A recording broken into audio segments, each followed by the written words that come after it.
when you come next week, that portrait will hang right on that wall, and you'll see it better than you can see it now. And I can show it to you. If I move it like this, you see it even better. Right? Okay. Why is it so dark? Why is it so dark?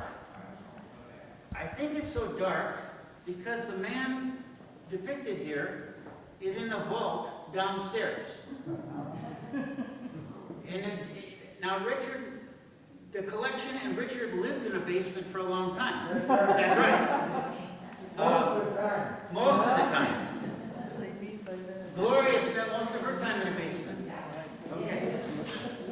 I work down there. Richard, who made the decision to have Caleb paint your portrait in this place? Well, it was a group of us, really. But we knew about Caleb as a student. And Phil had seen his paintings before. And my daughter taught in the education department and had Caleb as an education second major. And she spoke highly of him. So I brought it to the group that we should ask him, because I was so proud that a student at VU could do such fine work. And so it made not only a presentation of my presence at VU, but a statement about the art that our students produce. And I was so pleased that we all joined in, and Phil agreed to come in. We commissioned Caleb to do the painting. And it was a pleasure to see the whole process. I had never been painted before. And Caleb is supposed to be coming. I don't know who he is. He has an invitation to Zoom in with us, as does Paul Sierra, who's the painter of this painting. Are they here? He's here. Caleb, can we talk to Caleb? Let me ask. Can you hear me? Yeah. Beautiful. Caleb is zooming in, Richard. We can't see you, Caleb. Can you see us? I can see all of you great. Hello, Caleb. Caleb is presently doing his art in Maryland. He had a solo show at Hope College. He's had a show last winter in Philadelphia. He's doing all kinds of different art, realist art, portraits of his wife, his children, other kinds of work. Caleb, can you tell us a little bit about what it was like to sit in a dark place with Richard Brauer for 3 weeks? Oh, it was 5 weeks, and it was awesome. It was fantastic. The one thing that I love so much about portrait painting is actually having somebody sit for you and getting to know them and spending time with them. It's something that is really unique, and it's something that I was so happy that when I was asked to do this commission, Dick was open to sitting for the portrait. And it would be interesting to hear him speak to this too, but for me as the artist, having somebody sit for you and spending time with them and really just slowing down, I think is one of the most valuable things about portrait painting. And it's almost, in a sense, it's for me a small rebellion against the world and it being so fast-paced. Slowing down and investing in just looking and being present with somebody is it's a really beautiful thing. It's something that's so unique, and it's something that I fell in love with early on at Valpo. My professor, Sarah who's teaching the painting professor at Valpo, really encouraged me to do that. And as soon as I started to, I realized why it was so valuable, painting from life and having somebody sit for you, and that very organic, slow process, how much comes out of that. So, yeah, anyways. Caleb, could you tell us a little bit, I mean, we can see the, if you're up close to the painting, you can see that you used a grid as you painted. Can you talk a little bit about that? I'll show you. You can see it. Yeah, sure. Here, see? And then here, and here. Yes. So this idea, it's actually, if you look at like old, Dürer prints and things, there's a specific Dürer print where there is an artist with his eye up to a candlestick, looking through a string grid at a mandolin, and it was a way to translate the three-dimensional world into a two-dimensional image, and having these string grids floating through space, and then he put his eye up to a candle, the tip of a candlestick, to have a fixed vantage point. So this is the exact same process I used for this painting. Is where I had a floating grid in front of Dick, downstairs in the space. We hung it from strings from the beams, the rafters, and had this sort of wireframe grid floating in between the two of us. And I had a tripod that I would rest my chin on to look through the grid and have a fixed vantage point. And so I also then had on the painting itself the exact same dimensional grid, strings tied to the painting. And so it was very much like a one-to-one translation.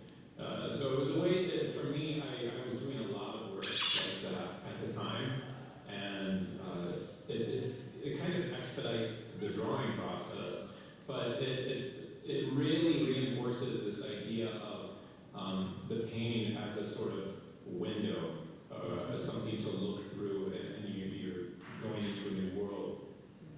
And you also mentioned that you were talking about the darkness of the painting. Yeah. I can speak to that just a little bit.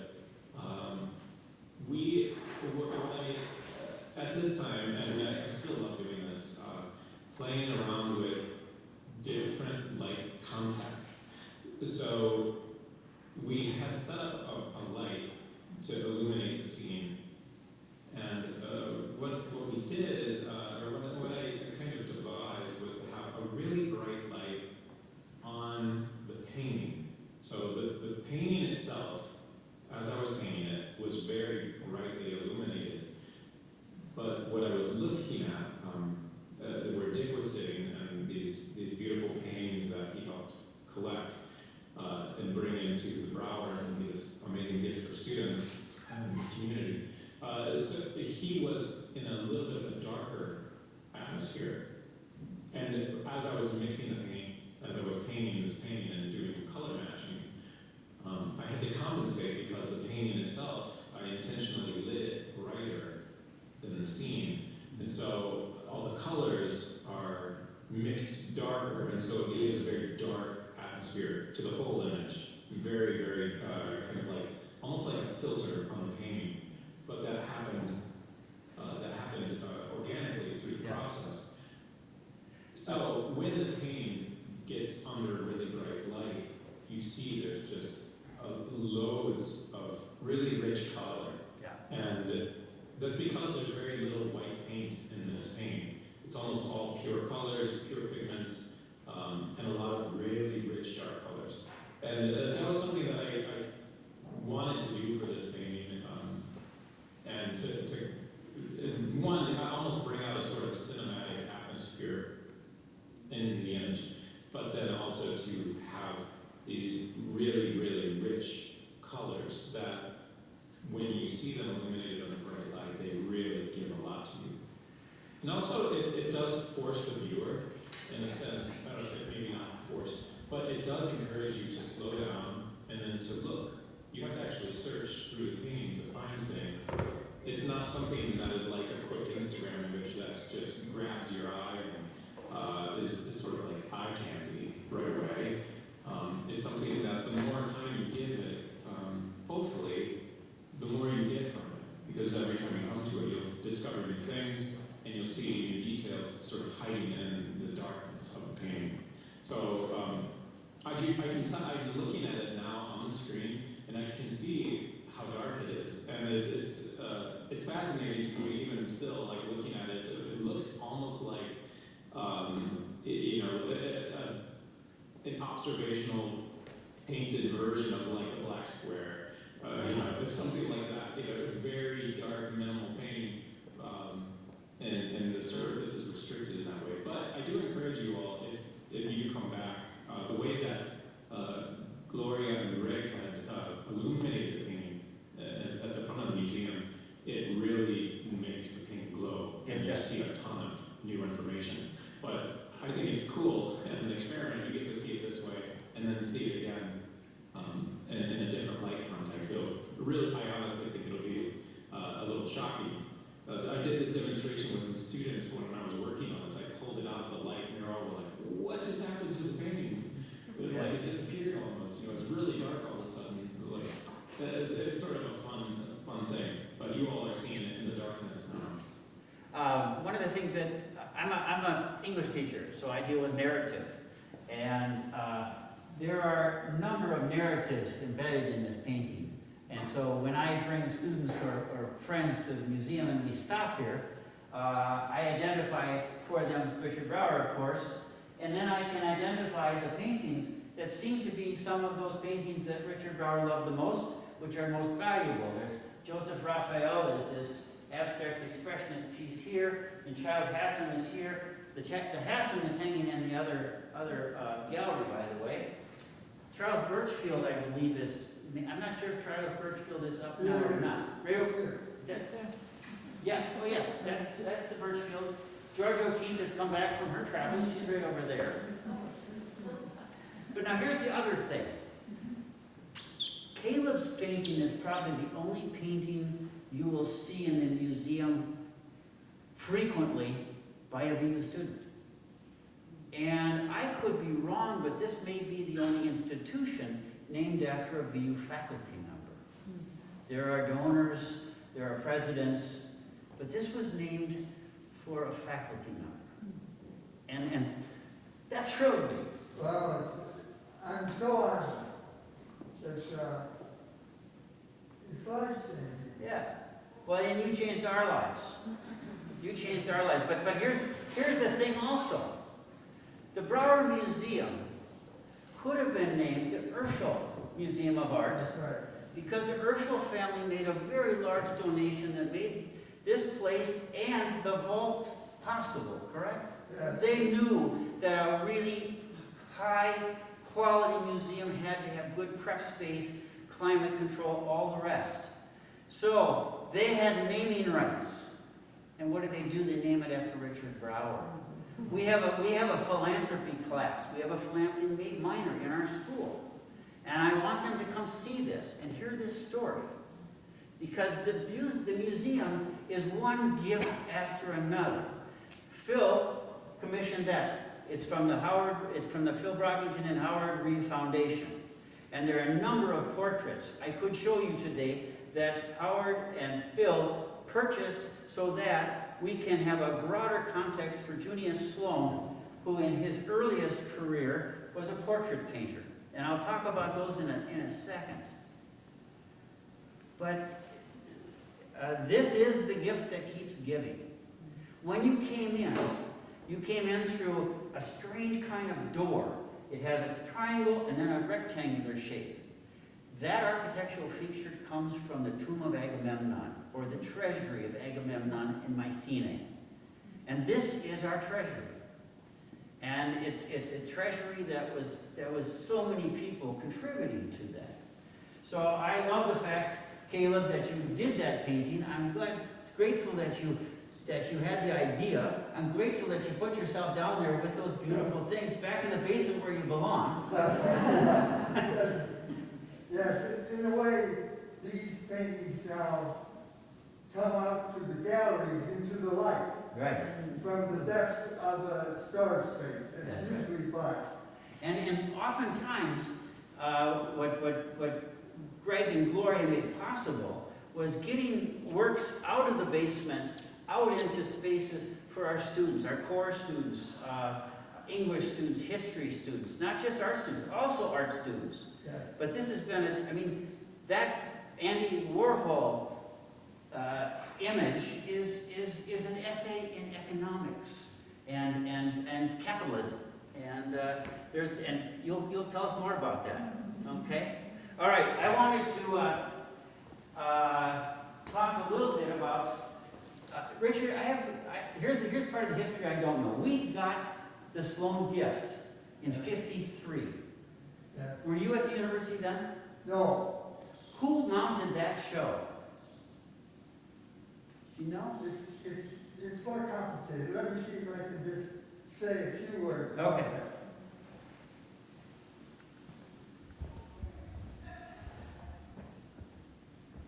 There's a little history that is inspiring to me, and that is in the late 40s, an announcement was sent out from a man by the name of Percy Sloan, saying that his collection would be available for educational institutions to borrow. O.P. grabbed it. Vera Hahn, who was head of theater then, was in charge of the gown and gavel, and they put the show up in the second floor of the Heritage Hall Library. Percy came, saw it, loved it. He didn't take the paintings away.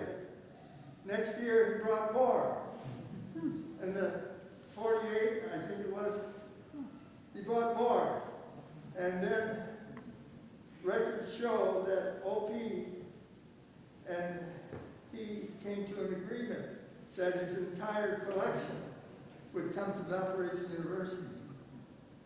Percy died in 1950. Right. Brandt, the president of the board of directors, signed a trust agreement in 1953. 1955, the Ferguson Transfer Company brought the paintings from the warehouse in Chicago, and they came in our possession. It was a wonderful collection of conservative American painting that was endowed with instructions to improve the collection from the earnings of the endowment. My predecessor, the founder of the art department, Schwitter, bought a Glackens with that endowment. And we were able then to buy things like the O'Keeffe. One other little aside.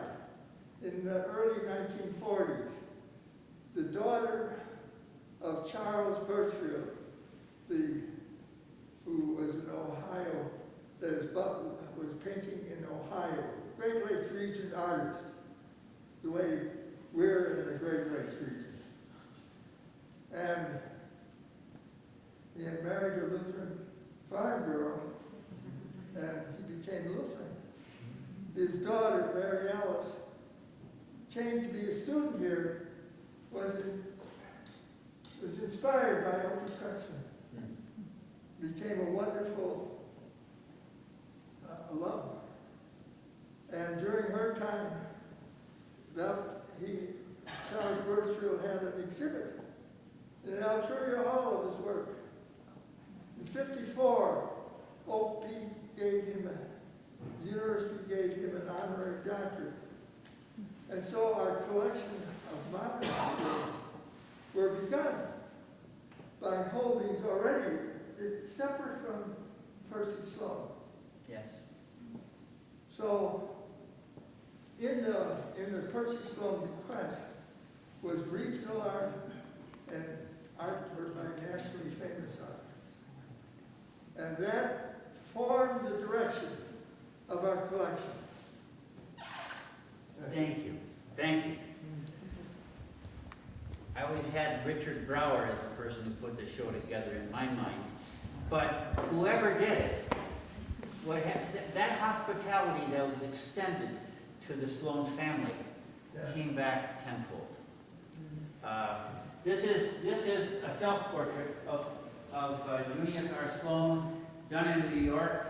Very different than those things that he did on commission. And this is Percy as a young boy. He became an art educator and collector. As Richard said, he died in 1950. He's also a photographer, and his photographs are in the holdings of the Newberry Library. I saw only one today as I was scurrying around trying to find information.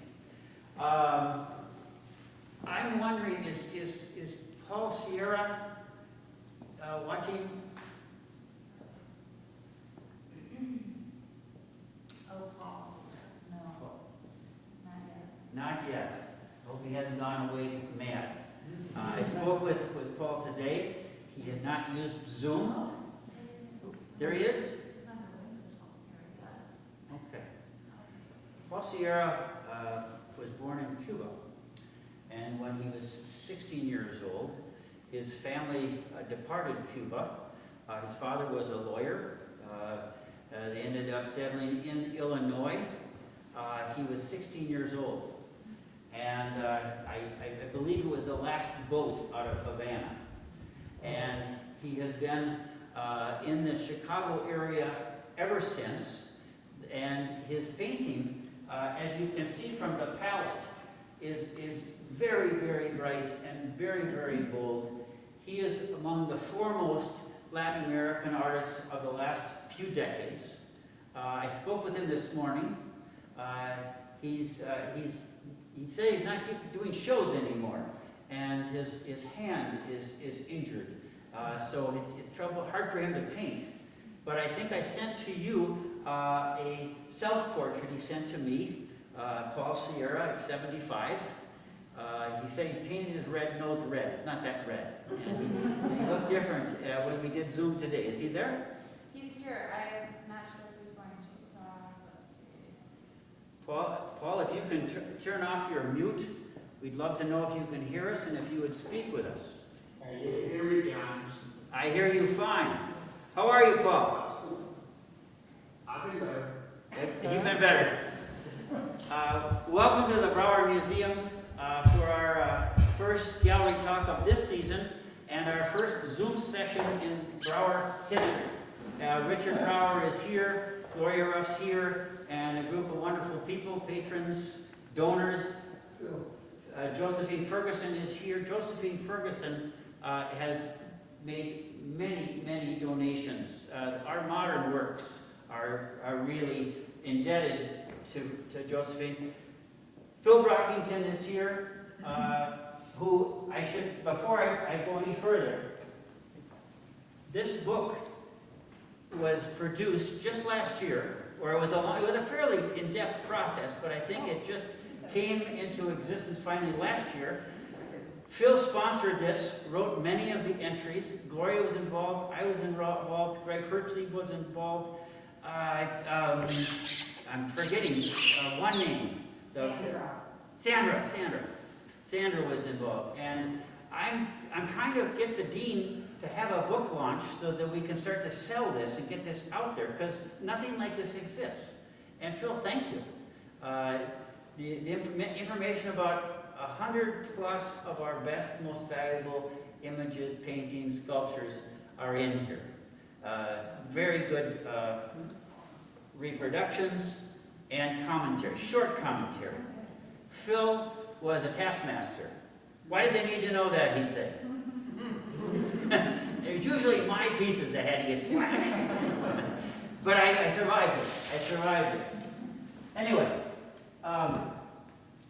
Paul, this is, I think we spoke today, this is one of your largest paintings. At what point in your career did you decide that this had to be a painting that you were going to paint? I don't know. I began to just, like I always do, a small ink drawing, and began to fall into place like that. Then I realized what was happening.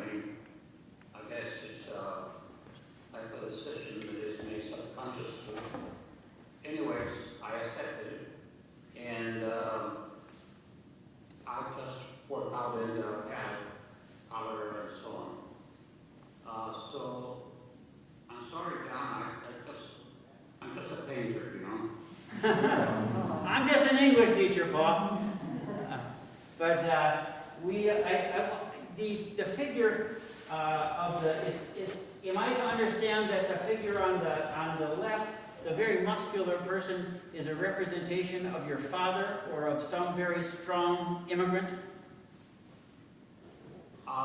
The figures, stand for my family. My father came to the U.S. About half a year before the rest of the family. He used to work for a short time with the Castro regime in the National Bank. His boss was, of all people, Che Guevara, who didn't know anything about money, but he was. My father was the one who worked out all the visas and all the paperwork for my mother and my brother and I to immigrate to the U.S. My mother's figure would cross arms and sort of has this white dress or wrapping. When I painted its work, she was already passed away.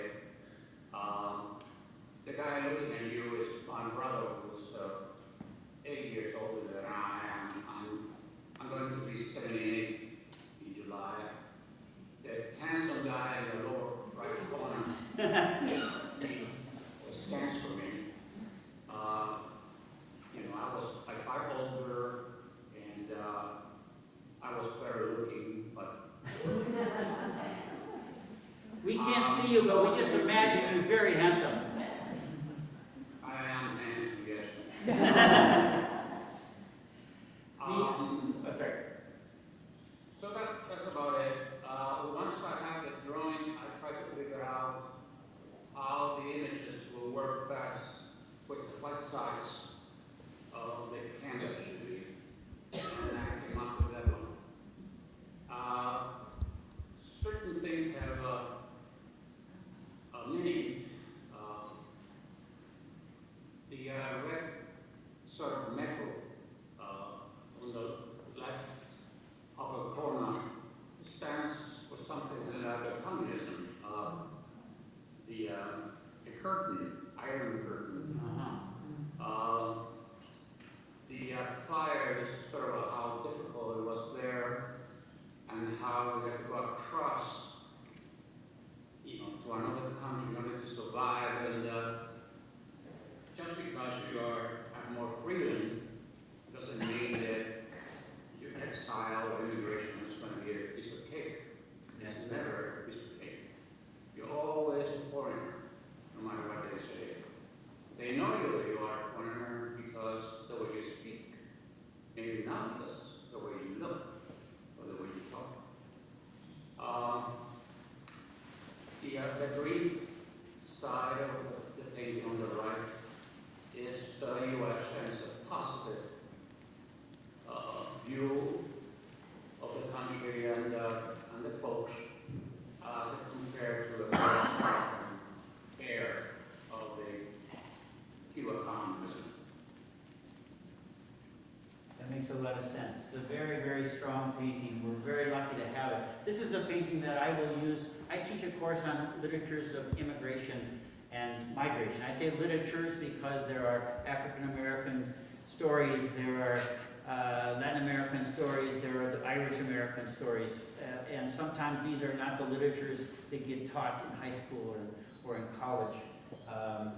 But it's part of our history, and it's part of our greatness that people overcome the barriers you speak of.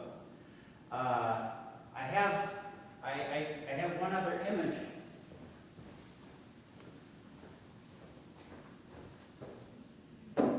I'm going beyond. I think of that cart. You've heard of the Magna Carta? That's the Magna Cart. This is a small portrait Paul did.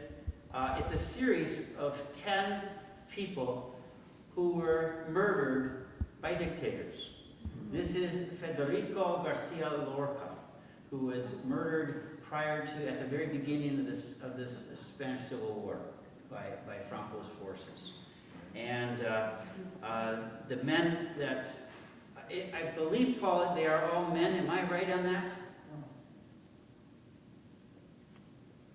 Is he gone? No, there's one woman in the collection. There is one woman in the collection, but from all over the world. Paul does not. I can't hear you now. Okay, okay.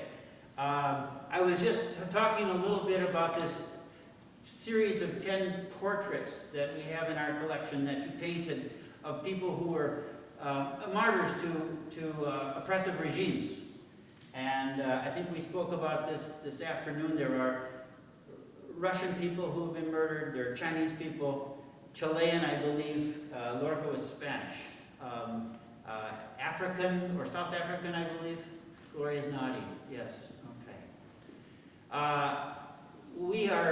I have there a painting.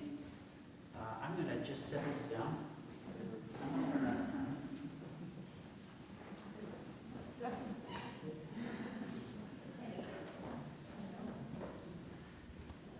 This particular image here, this is an icon painted by a contemporary Ukrainian artist, or artist team. Gloria may have the details better. This is made from an abandoned Russian ammunition box. We had an exhibit prior to the pandemic. It was a fundraiser, I believe. I don't know, I believe that's John the Baptist. It's this, Paul, your painting, I wish it weren't as relevant as it is. Today the news came from Brussels that Biden has said that we will welcome 100,000 Ukrainians. But welcoming is one thing, and having those people find happiness and security again is quite another. There are many, many paintings in the collection that would look good over your sofa or look good in the dining room. But many of them also are very, very important, stimulating statements that are too complex sometimes for words. They're not just illustrations. They are ways that artists participate in the discourse. And we're very lucky. When I would come to exhibits, and people would come from Chicago or elsewhere and say, how did you get an O'Keeffe? How did you get a DeMuth? This is the best kept secret in Indiana. Sadly. How many of you had trouble finding the museum? Because there's no signage. There should be a big dirigible Brauer Museum down there. But anyway, so Paul, thank you for joining us. Thank you. And thank everybody for being here. And we're going to be back here next week with more chairs, and maybe in a larger room. But this is the first time we've tried this, and we're very thank you, Caleb, very much for joining us. If you're still on. Yeah, you're welcome. My pleasure. Yeah, it's a great thing. And Josephine, thank you for coming. It's good to see you. Okay, we're good.